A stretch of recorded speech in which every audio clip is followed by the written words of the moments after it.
Je double mon loyer en 4 ans. Tu as bien compris, j'arrive comme ça à doubler le loyer d'un de mes appartements en 4 ans. Comment est-ce que ça a pu être possible? Est-ce que juridiquement c'est correct? Est-ce que la loi accompagne ce genre d'augmentation de loyer?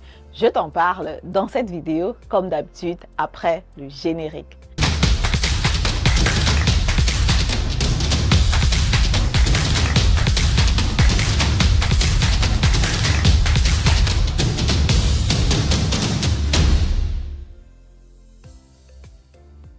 Alors, salut à toi, si tu ne me connais pas encore, mon nom c'est Madeleine Ntedem, je suis investisseur immobilier, entrepreneur dans le domaine de l'immobilier, auteur du livre Devenez millionnaire avec l'immobilier. Si le domaine de l'immobilier t'intéresse, si le domaine de l'immobilier te passionne, c'est que naturellement tu es ici au bon endroit. Je t'invite tout simplement à t'abonner à la chaîne, activer la cloche de notification pour ne plus rater le contenu que je partage très souvent sur cette chaîne. Si tu penses que tu remplis les conditions pour investir dans le domaine de l'immobilier, ce que je t'invite à faire naturellement, c'est déjà de prendre la première consultation qui est gratuite, me permet comme ça de savoir si tu remplis les conditions pour investir dans le domaine de l'immobilier. Et aussi, naturellement, si tout est OK, on peut se lancer sur une première acquisition, une deuxième, une troisième. Ça dépend de toi. Ce que je fais, c'est que je suis aussi agent immobilier. Donc, je peux te présenter comme ça des biens immobiliers à ma disposition que tu peux acheter. Pour ceux qui veulent se former, pour ceux qui veulent comprendre comment est-ce que l'immobilier fonctionne avant de faire le pas, tu as la possibilité comme ça de prendre ma formation en ligne Investir en immobilier comme un pro et comme un participant de la fête de Noël. Un investisseur immobilier disait hier, la formation coûte 238 €. Il y a des personnes qui vont dépenser 300 €, 400 €, 600 € en boîte pour acheter une bouteille de champagne, pour acheter une bouteille de vin ou je ne sais pas trop quoi. Mais la formation à 238 €, ils ont de la peine à l'acheter, ce qui est tout simplement incompréhensible parce qu'effectivement, à la fête de Noël que j'ai organisée hier, avec toutes les personnes que j'ai accompagnées sur l'achat du bien immobilier en 2024, il y avait donc un des investisseurs immobiliers que je connais déjà depuis un moment. Et lui, son premier pas, c'était la formation en ligne. Et quand il a fait la formation en ligne, chez lui, il y a eu le déclic. Et aujourd'hui, il est propriétaire d'une dizaine de biens immobiliers. Donc, du coup, la formation en ligne, ça peut être aussi un déclic comme ça pour toi. Et elle ne coûte que 238 €. Donc, prends déjà la formation. Intègre le groupe quand tu es entouré des investisseurs immobiliers. Ça peut comme ça te motiver à aller de l'avant. Voilà, sans plus tarder, rentrons donc sur le vif du sujet.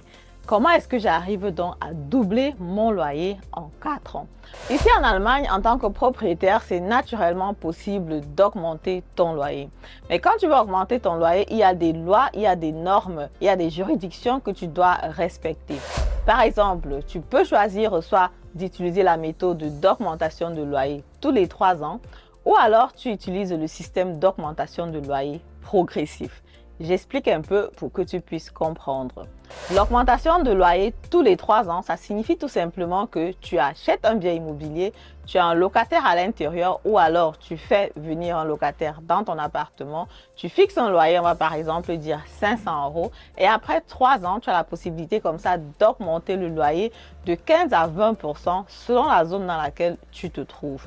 Donc, si tu penses que le loyer dans la zone est déjà assez bas quand tu achetais le bien immobilier, comme ça a été le cas pour moi récemment pour un de mes appartements à Ludwigshafen, j'ai augmenté le loyer directement de 20%, dont on est quitté de 500 € CALT sans les frais supplémentaires à 600 € directement, une augmentation de loyer qui allait vraiment rapide comme une poste à la lettre et c'était vraiment évident. Le deuxième type d'augmentation de loyer que tu peux utiliser, c'est dans l'augmentation progressive.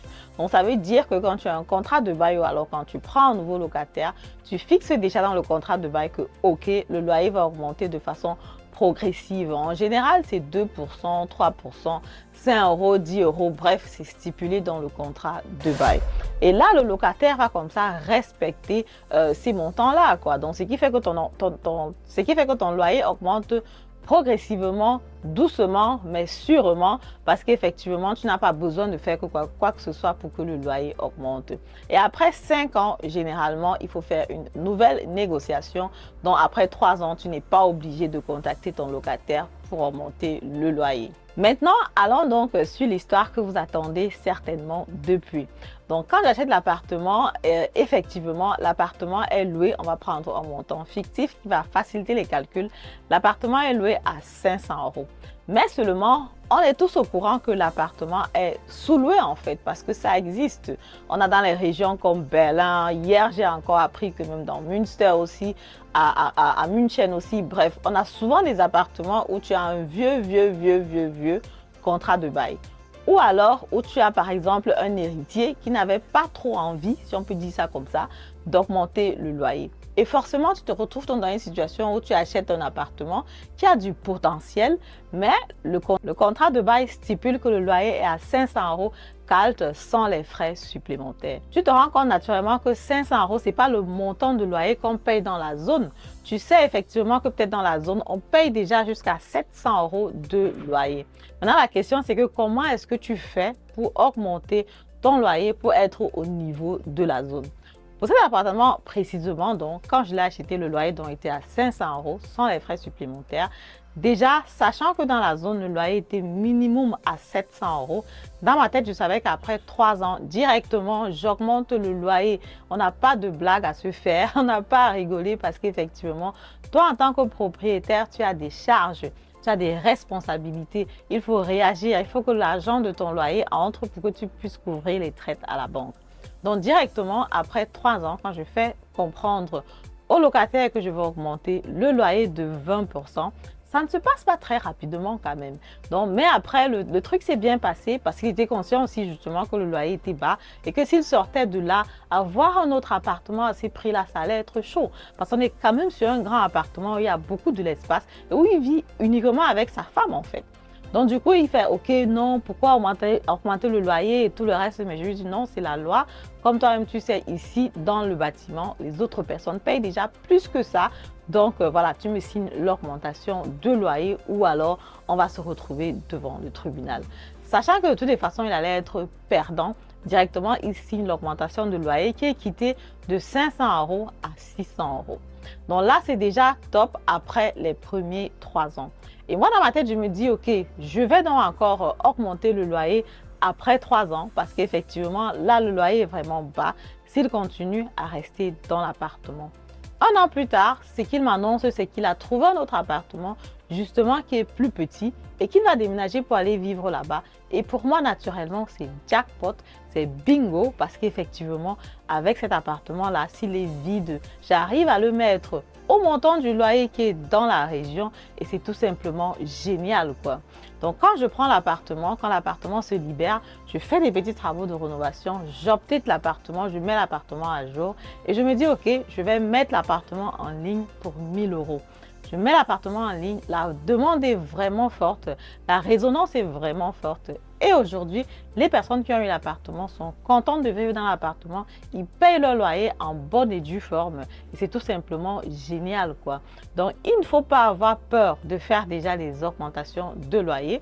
Il faut déjà savoir qu'à travers l'augmentation de loyer, tu augmentes comme ça la valeur de ton bien immobilier. Ce n'est pas seulement la question de cash flow, mais c'est aussi une valeur de ton bien immobilier. Et aussi, tu as comme ça la possibilité de mettre ton loyer à jour chaque fois qu'il y a changement de locataire. Tu te rends donc compte que ici, voilà, on peut dire quand même que c'était un peu un coup de chance parce que c'est vraiment allé vite. Ce que je sais aussi, c'est que les personnes vont rester rarement dans un appartement ou alors dans une maison pendant 10 ans. C'est vrai que ça peut arriver, mais c'est quand même assez rare. Donc, ce qui se passe, c'est que même quand tu prends un appartement où tu as un loyer qui est assez bas, je sais que ce n'est pas vraiment très intéressant, mais il faut avoir des mesures, il faut avoir des moyens pour pouvoir sortir de là, quoi. En ce qui me concerne, pour les appartements que je propose, ce qu'on te propose généralement, c'est une subvention par rapport au loyer, parce qu'on t'accompagne aussi par rapport à la procédure pour les augmentations de loyer, ou alors si le locataire sort, on t'accompagne aussi pour trouver un nouveau locataire. Donc du coup, pour que ce soit un peu sûr pour toi, quoi, pour que les choses soient un peu plus intéressantes. Donc s'il arrive que tu prends un appartement où le loyer est bas, si tu vois que l'appartement a le potentiel, pas de panique parce qu'effectivement, tu as 10 ans pour pouvoir trouver une stratégie ou alors pour avoir la chance que la personne sorte, pour pouvoir trouver un moyen de mettre le loyer à jour. Donc, quand tu prends ton appartement, si le loyer est bas et que tu sais que, OK, ici, le loyer est bas, réfléchis pour que je ne te demande pas de faire sortir le locataire le lendemain ou bien 2 mois après ou bien 3 mois après. Tu peux rester dans l'appartement, tu réfléchis par rapport à une stratégie pour soit augmenter le loyer sur le temps. Aujourd'hui, on parle aussi beaucoup des Sofa-Gespräch. Donc, ça veut dire que tu viens chez le locataire, tu t'assois, tu dis, mon cher ami, comme tu vois, le loyer que tu payes ici, c'est 500 €. Normalement, le loyer qu'on paye sur la zone, c'est déjà 700 €.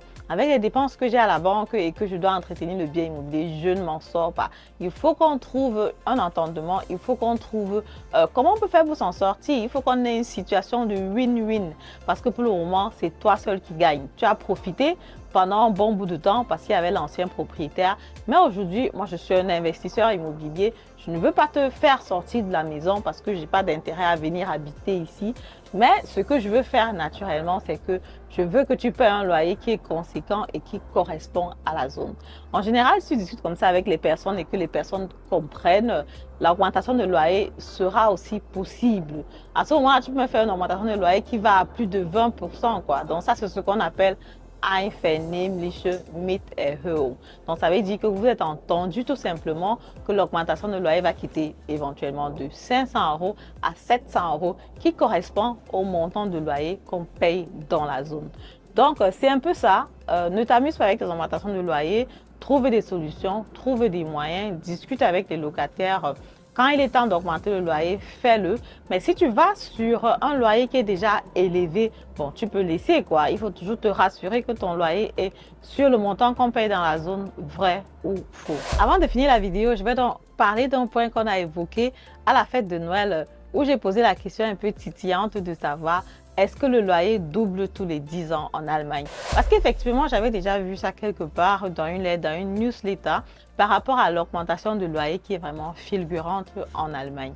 Il y avait des personnes qui avaient des avis différents, mais quand je regarde, j'ai posé la question naturellement à notre cher ami ChatGPT pour savoir ce qu'il en pensait. Donc, je te mets le tableau là pour que tu puisses regarder. Et pour les zones comme Berlin, tu te rends compte qu'en 10 ans, le loyer a carrément doublé. Pour les autres zones, on a des augmentations de 30%, 40%, presque 50% en 10 ans. Bref, toujours assez intéressant parce qu'ici, il s'agit de la moyenne. Bon, une augmentation de 100% que moi j'ai eu, ou bien le loyer qui double en 4 ans, comme je vous ai parlé dans cette vidéo, c'est un peu un coup de chance, ça il faut le dire.